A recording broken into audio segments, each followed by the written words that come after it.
El Titanic ya no es un barco. Es un campo de batalla. Una guerra invisible se libra en la oscuridad aplastante, donde ejércitos microscópicos están desmantelando sistemáticamente el naufragio más famoso de la Tierra.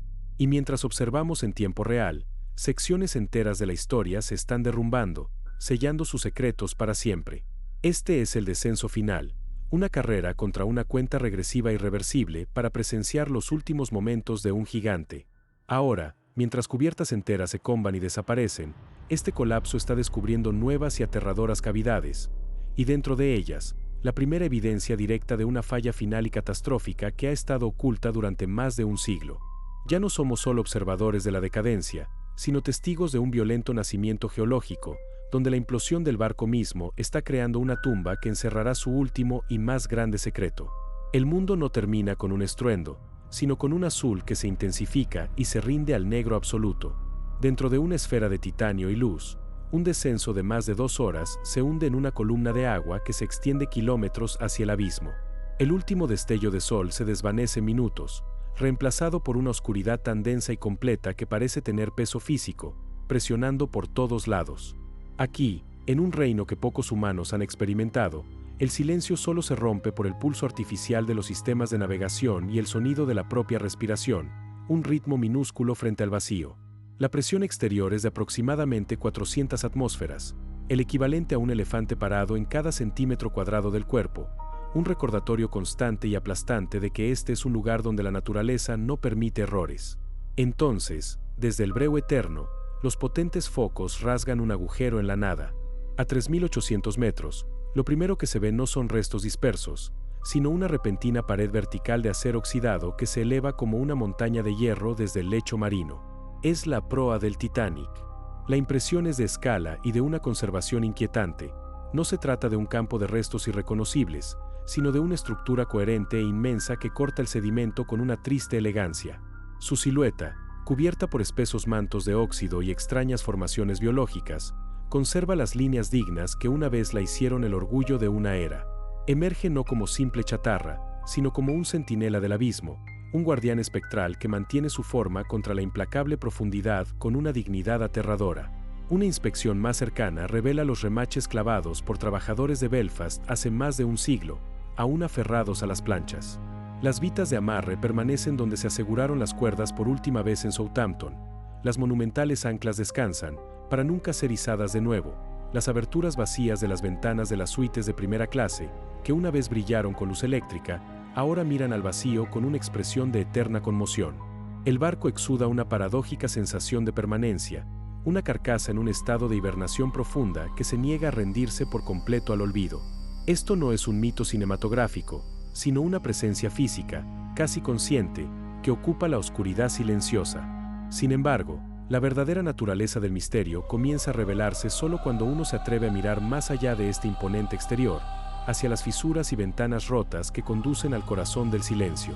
Es cruzando este umbral que la exploración pasa del asombro a una arqueología íntima y sobrecogedora. Cuando un vehículo operado remotamente, un esbelto fantasma mecánico, se desliza por una ventana rota de la cubierta de paseo, sus luces tallan un túnel a través del agua oscura como la tinta, iluminando un pasillo de primera clase. El contraste es desconcertante, donde el casco exterior es un tapiz de corrosión. Aquí, los marcos de las camas de caoba permanecen fijos a las paredes, y los lavabos de porcelana descansan sobre sus soportes, tan sorprendentemente intactos que parecen estar simplemente esperando el regreso de un pasajero. El sedimento flota a la estela del vehículo como nieve a cámara lenta, depositándose sobre suelos de baldosas cuyos patrones aún son discernibles. Esta no es una escena de devastación, sino de abandono tan reciente que se siente como una intrusión. La atmósfera es la de un museo donde el tiempo mismo ha sido preservado, un espacio profundamente emotivo que parece haber sido desalojado hace minutos, no siglos. La arquitectura reconocible amplifica esta melancolía espectral. Guiando la sonda hacia el vasto vacío de varios niveles donde una vez giraba la gran escalera, las cámaras revelan no esplendor, sino su eco sobrecogedor. Columnas de hierro ornamentadas se elevan a través de la oscuridad, flanqueando un hueco vacío que desciende a través de cubierta tras cubierta.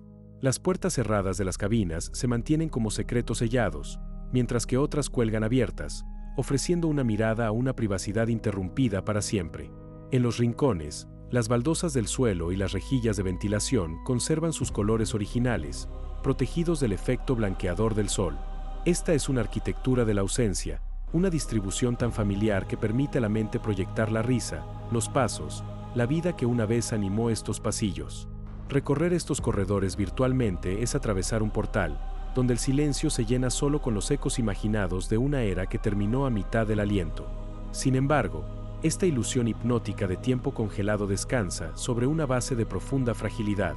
La preservación es valiente pero precaria. Una lámpara de araña se balancea suavemente con el paso de la sonda, y el gemido del metal bajo estrés eterno es un susurro en los sensores.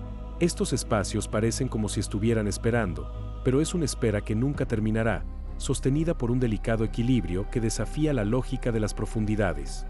Esta belleza silenciosa, sin embargo, tiene un límite definido y ominoso, porque no todo dentro del Titanic ha permanecido inmóvil o protegido.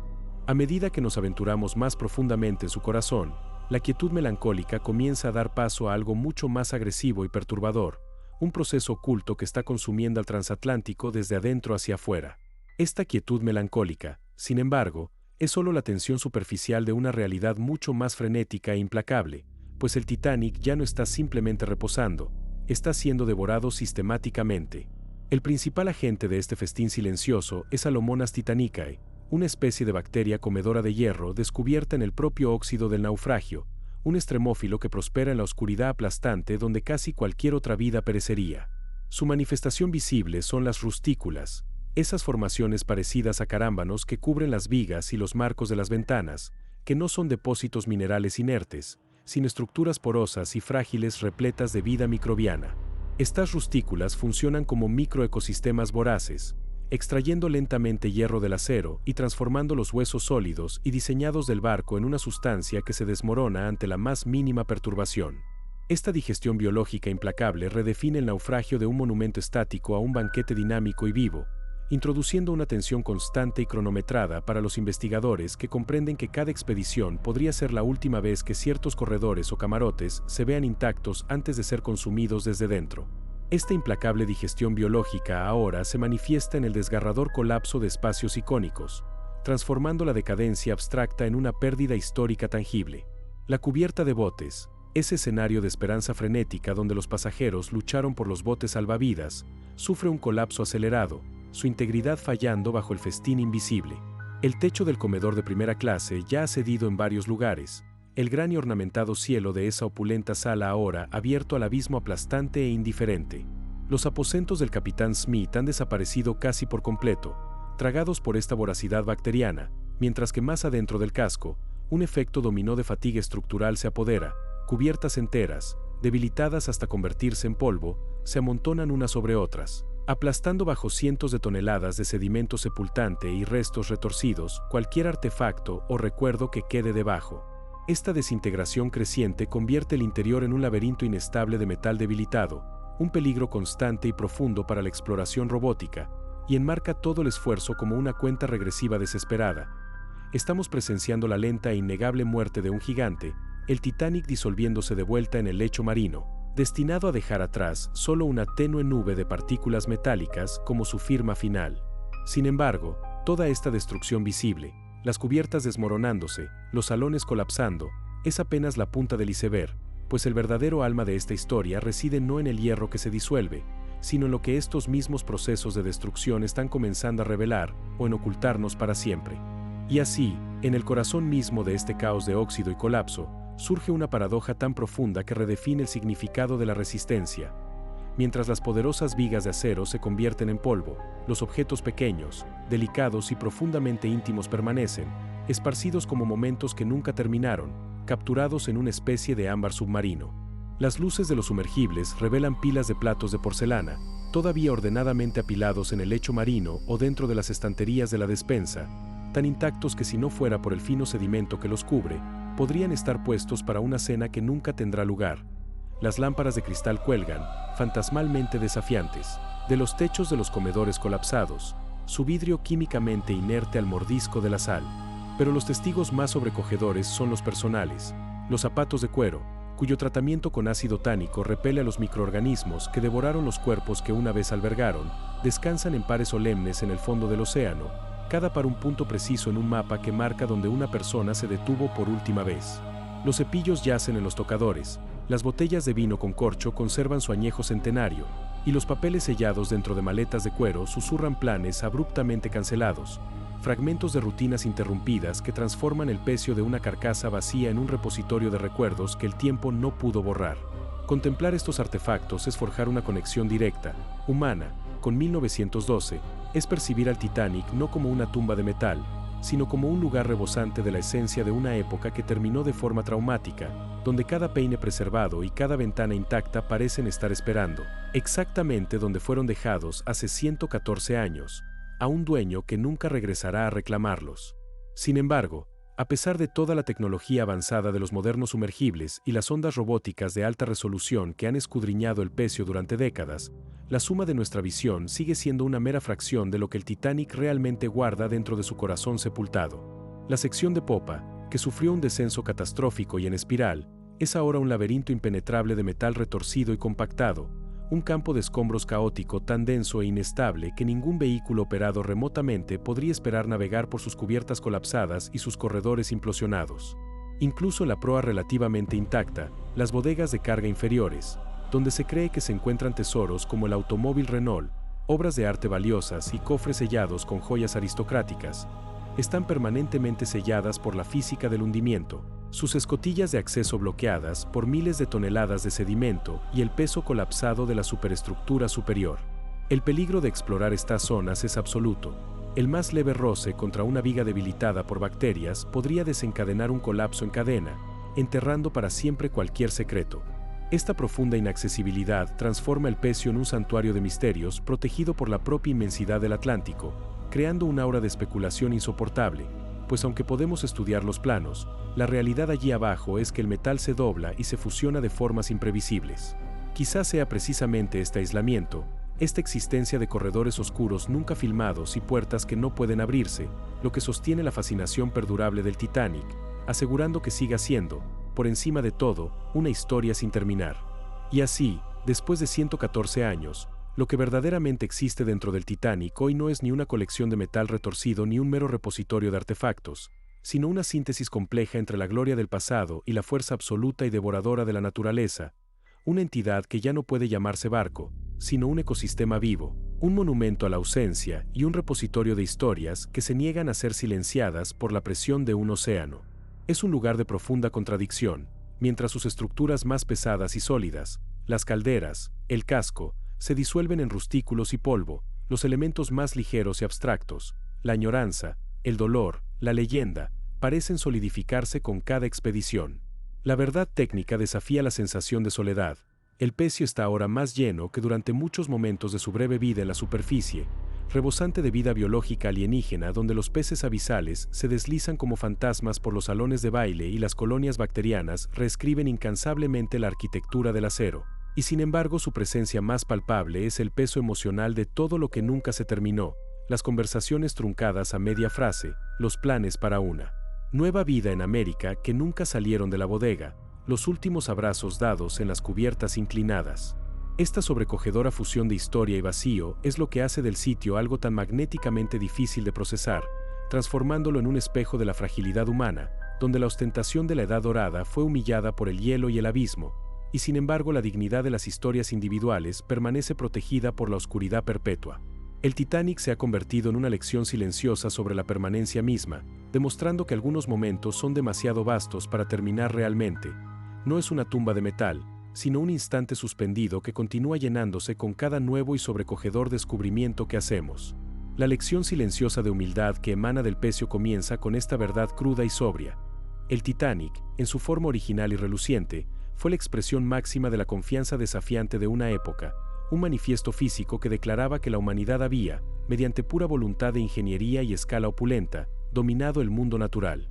Cada remache martillado por los constructores navales de Belfast, cada gran extensión del comedor de primera clase, cada compartimento estanco diseñado para desafiar al mar, era una declaración audaz de dominio, un desafío lanzado directamente al corazón traicionero del Atlántico. La silueta del barco, ahora una ambición fosilizada en el lecho marino, iba a ser un puente de hierro entre continentes, un palacio flotante que se reía de las profundidades oceánicas.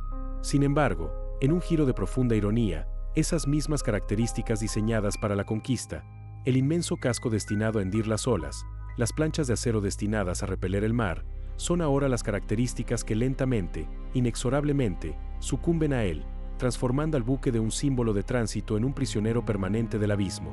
Así, el Pecio se erige como un espejo perfecto de la condición que lo creó, un logro magnífico de la ambición humana ahora sujeto en el puño aplastante y silencioso de una naturaleza a la que fue construido para desafiar, sus marcos de ventanas vacías como ojos que una vez miraron confiados hacia el horizonte, ahora mirando solo hacia la noche eterna. La respuesta de la naturaleza a esta arrogancia no es un golpe singular y dramático, sino un conjunto de procesos implacables e impersonales que operan con una eficiencia fría y lógica. El ambiente salino libra una guerra electrolítica constante sobre el acero, transformando las planchas sólidas en óxidos quebradizos y laminados que se desprenden como piel muerta. La Alomonas Titanicae y sus formaciones de rustículos no son meros pasajeros, sino la infantería microscópica de la naturaleza, acelerando esta corrosión en órdenes de magnitud a medida que metabolizan el hierro, molécula a molécula, digiriendo el esqueleto del barco desde dentro. Mientras tanto, la inmensa y omnipresente presión, 400 atmósferas de fuerza silenciosa, actúa como una mano aplastante e invisible, que no descansa sino que busca activamente puntos débiles, fatiga el metal mediante un estrés eterno, comprime las bolsas de aire atrapadas y ayuda en el lento colapso implosivo de los compartimentos interiores. Este desmantelamiento sistemático se ve favorecido por el susurro abrasivo de las corrientes de aguas profundas que transportan partículas microscópicas, un efecto de chorro de arena a lo largo del tiempo geológico, y la implacable y asfixiante sedimentación que a la vez preserva y sepulta, añadiendo un peso cada vez mayor a la estructura. El océano no es vengativo, simplemente está siendo un océano, imponiendo sus leyes inmutables sobre un objeto que asumió estar exento. El Titanic está siendo metódicamente deconstruido, devuelto a su estado elemental, hierro a mineral, madera a carbono, lujo a lodo, en una demostración de poder tan absoluta que se siente menos como una tragedia y más como una inevitable y humillante lección de física.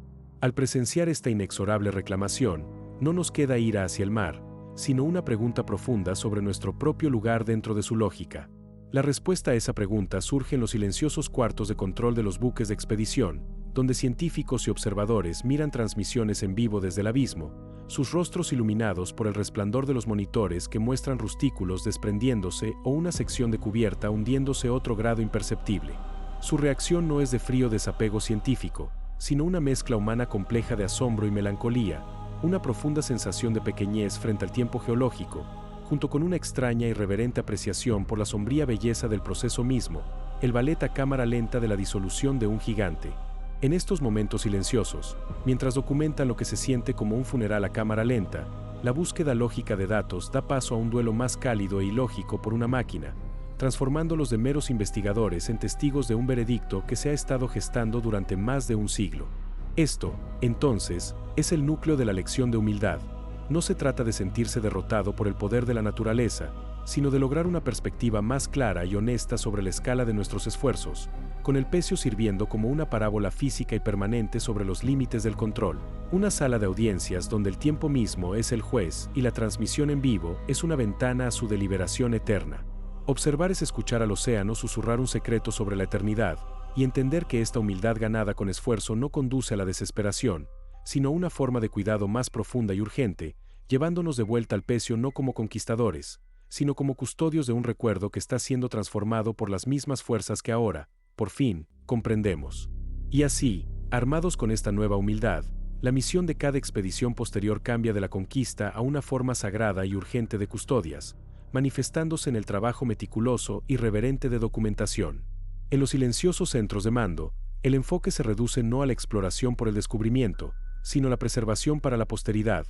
Las cámaras de alta resolución filman cada artefacto como si fuera la última vez, mientras los escáneres láser pintan el Pecio con luz precisa y milimétrica, y las matrices de sonar tejen un tapiz tridimensional de su forma desmoronándose.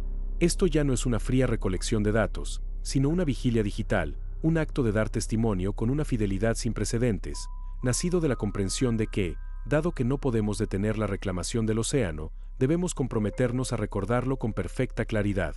Los científicos se convierten en escribas del abismo, sus herramientas capturan los últimos ecos que se desvanecen de una historia física, ensamblando un barco fantasma en silicio, un gemelo inmortal e impecable que sobrevivirá a la última pieza de acero disolviéndose.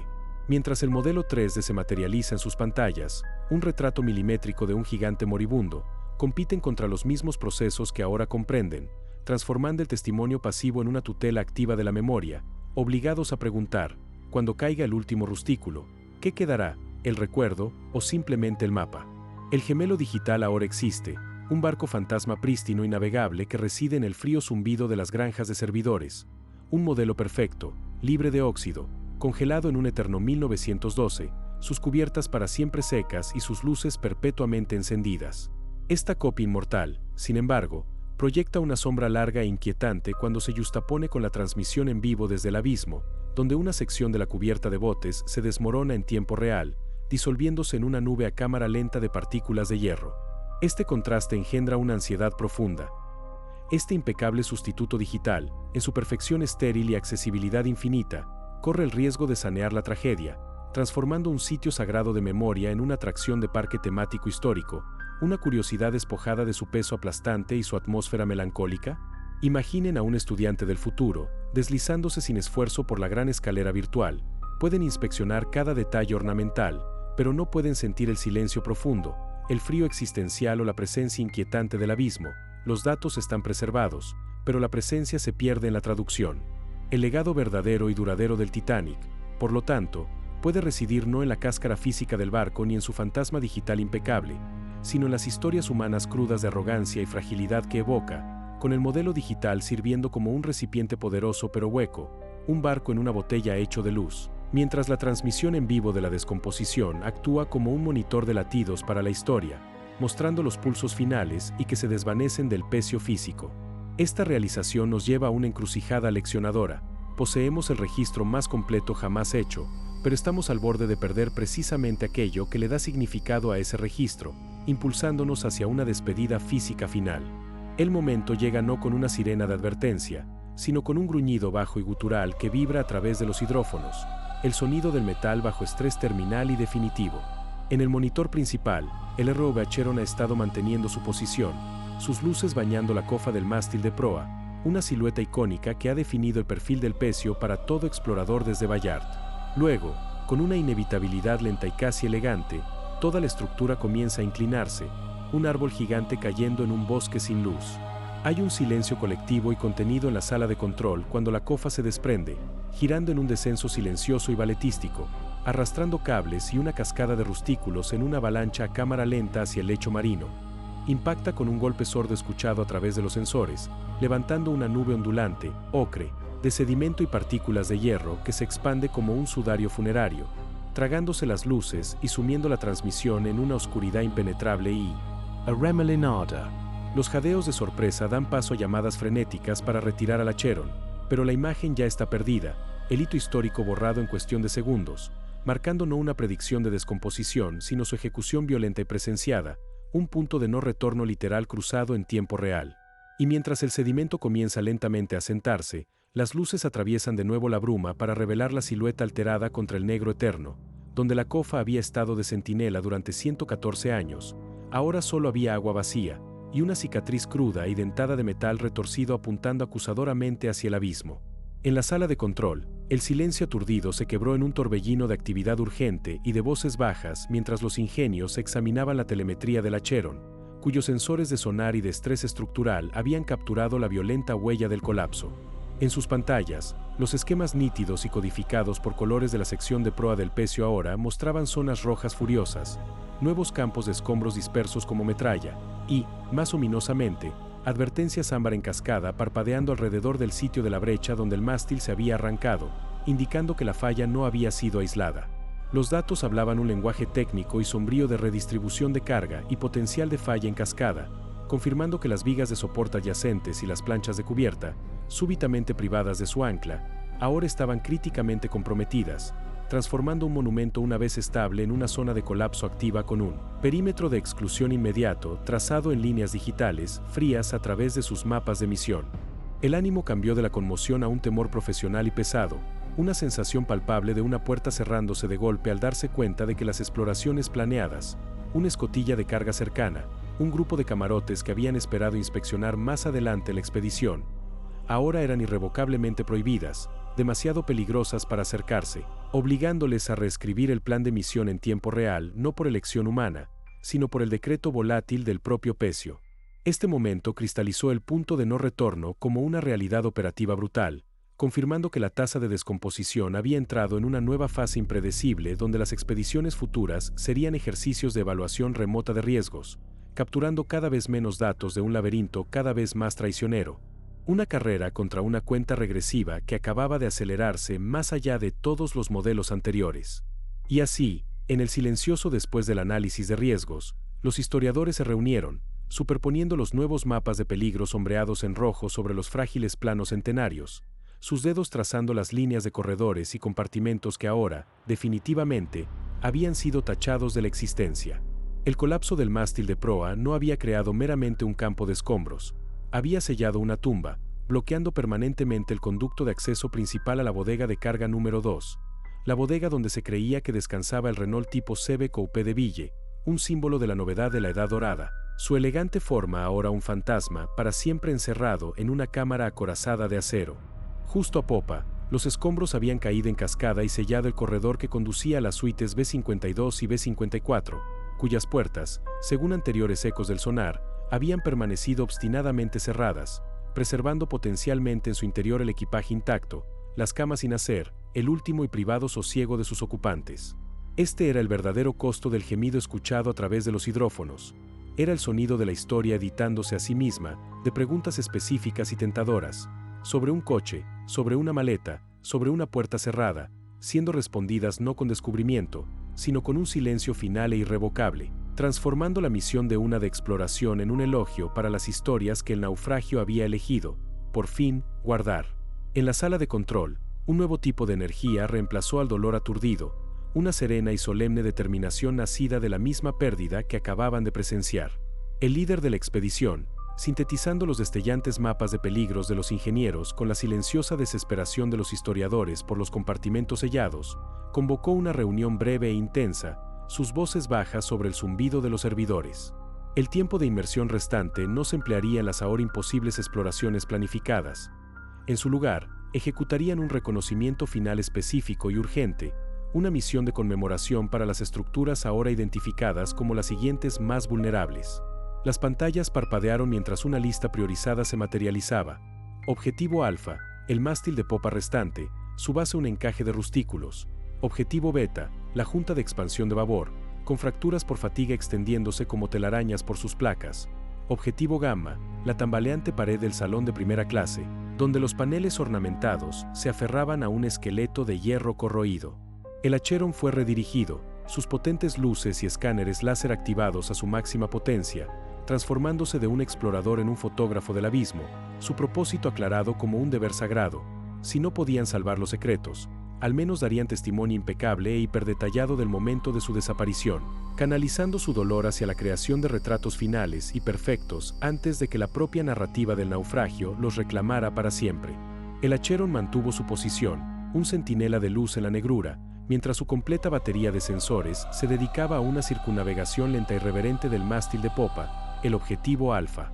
Los escáneres láser pintaron la estructura con cuadrículas de luz milimétrica, tejiendo una red para atrapar un fantasma, mientras las cámaras de alta definición se acercaban con ojo de artista. Capturaron los intrincados entramados de rustículos colgando como lámparas de araña mórbidas, brillando en ámbar en los haces. Registraron parches de pintura original y descascarillada aún aferrados a grietas protegidas. Encuadraron las severas y finísimas fracturas que se extendían como telarañas por el metal, un mapa de fallo inminente. En la sala de control, las pantallas duales mostraban la inquietantemente bella transmisión en vivo junto al creciente modelo de malla alámbrica, un esqueleto digital ensamblándose en tiempo real, un eco perfecto y congelado de una forma en sus horas finales.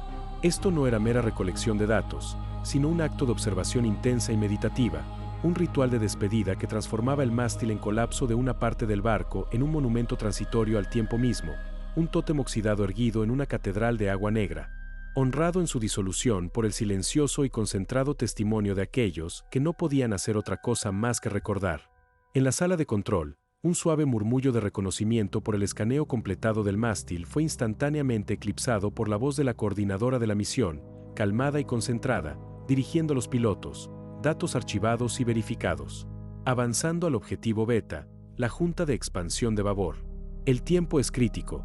El sonar muestra nuevas microfracturas propagándose desde nuestro último pase. Las pantallas cambiaron sin transición del intrincado modelo alámbrico congelado del mástil de popa a las transmisiones de navegación en vivo y a los diagramas pulsantes de estrés estructural que resaltaban el nuevo área objetivo en un alarmante carmesí, y con un suave chirrido hidráulico, el Acheron giró, sus luces aún brillando, para comenzar su tránsito por el paisaje decadente del naufragio, navegando más allá del fresco y ominoso campo de escombros del colapso anterior. Esta transición rápida y precisa llevaba el pesado fardo de un deber lúgubre y comprendido. No había tiempo para la reflexión, solo una compartida y exhausta determinación de dar testimonio del siguiente capítulo en este continuo en cascada de pérdida. Una operación de triaje para la historia donde el acto de seguir adelante era en sí mismo la más alta forma de tributo. El Rob se movía como una luciérnaga decidida a través de la monstruosa silueta dormida, su camino rastreado en el mosaico de la sala de control de video en vivo, mapas de sonar y esquemas de ingeniería, hasta que sus luces finalmente marcaron una amplia curva del casco donde dos grandes secciones del barco se unían, la junta de expansión. Una fisura profunda y oscura la recorría como una cicatriz fresca, y desde sus profundidades se podía ver la lente fantasmal danza del sedimento, expulsado con cada débil y moribundo pulso de la corriente de las profundidades. Estaba respirando por última vez. Con una cautela exquisita, el Acheron introdujo lentamente sus luces en la oscura fisura, el haz iluminando no solo el aterrador entramado de fracturas por fatiga que palpitaban a través del interior de la junta como un mapa de la perdición inminente, sino también, anidado en lo profundo de la grieta donde el metal había sido arrancado, un pequeño tesoro incongruente, una sola pieza de fina porcelana Wedgwood del comedor de primera clase, su delicado patrón azul jasper aún vívido contra él. Óxido, perfectamente preservada en una tumba de corrosión.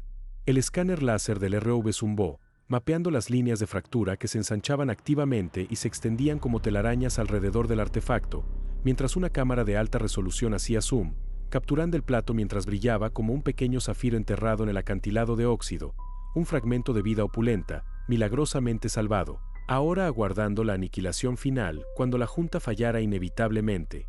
En la sala de control, la tensión era una fuerza palpable, las manos de los pilotos suspendidas sobre los controles, listas para retroceder al primer gemido de los hidrófonos. Sin embargo, el ánimo había cambiado de la ansiedad concentrada a una reverencia silenciosa, pues este descubrimiento cristalizaba la paradoja central del documental en el mismísimo precipicio. Incluso mientras la gran estructura moría, ofrecía una última y perfecta reliquia íntima, una piedra angular simbólica de toda la frágil y humana belleza que había a bordo. Con la imagen de la porcelana asegurada en el archivo, y las luces de advertencia del escáner parpadeando en un rojo persistente y urgente, llegó la orden, calmada y firme, todos los datos bloqueados. Desacopla. Sácanos de ahí, lentamente.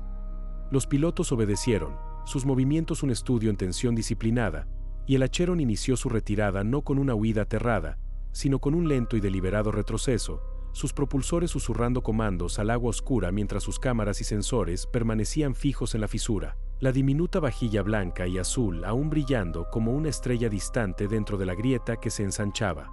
En la sala de control, los únicos sonidos eran las actualizaciones susurradas, guiñada 2 grados a estribor, reduciendo potencia, y el bajo y ominoso zumbido de los hidrófonos, mientras en las pantallas, la lectura de distancia al objetivo subía metro a metro de forma agonizante, una cuenta atrás numérica hacia la seguridad que se sentía exasperantemente lenta. Esta era una apuesta calculada, equilibrando el ansia científica por cada último segundo de datos contra el riesgo muy real de perder sus ojos multimillonarios en una repentina y catastrófica implosión, la exitosa documentación del artefacto de porcelana sintiéndose hueca si la herramienta que la capturó quedaba sepultada en el derrumbe. La dinámica de poder había cambiado irrevocablemente. El pecio, a través de su volátil inestabilidad, ahora dictaba los términos del encuentro, reduciendo la tecnología humana a un visitante cauteloso obligado a huir del mismo sujeto que vino a estudiar, transformando el punto sin retorno de un concepto teórico en un peligro activo y sin aliento. El ROV retrocedía como un buceador emergiendo de una cueva letal, sus luces creando un círculo menguante de iluminación alrededor de la junta, hasta que, a 50 metros de distancia, giró para enfrentar el sitio, revelando en las pantallas un panorama final y aleccionador. La junta de expansión ahora era solo una costura oscura en el vasto y curvado flanco del casco, una bomba de relojería silenciosa contra la noche eterna, su secreto documentado pero su destino ahora enteramente propio. En la sala de control, el tenso silencio se rompió no en celebración, sino en una reunión de evaluación urgente y contenida.